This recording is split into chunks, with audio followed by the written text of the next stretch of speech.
You're watching EAC News. Thanks for joining us. Prime Minister Hun Sen has predicted that the opposition comes into power, a civil war will break out into Cambodia, along with wars between Cambodia and neighbouring countries.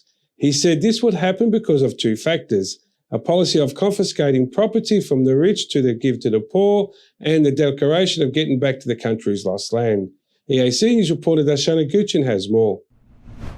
Speaking at the graduation ceremony for students at the Asia Euro University on Tuesday morning, Prime Minister Hun Sen stated that the policy of the opposition is dangerous for the nation and its people.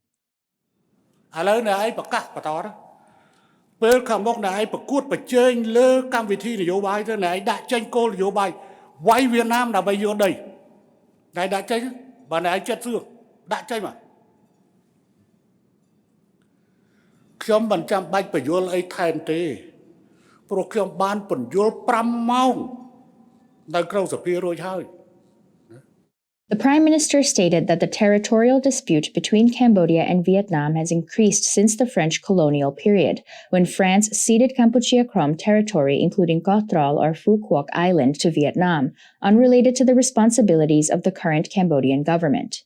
He added that if the land were easy to take back, King Norodom Sihanouk would have already done so when he came back in power.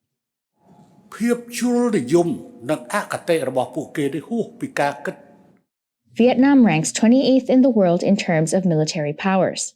The country also has a history of winning wars against the French and the United States of America. France ceded Kampuchea Krom, or the former French Cochin China, of 21 provinces to Vietnam through a law on 4th June 1949.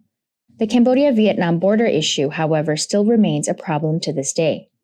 Cambodia and Vietnam have currently demarcated about 84% of its land border, while the remaining 16% is still under negotiation. Cambodia shares a land border with Vietnam that is about 1,270 kilometers long.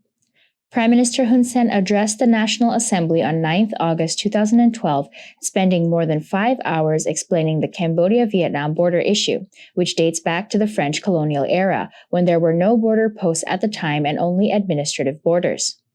He stressed that the protection of sovereignty and territorial integrity is the first and most foremost duty and obligation of the royal government, and also the right and duty of every Cambodian citizen.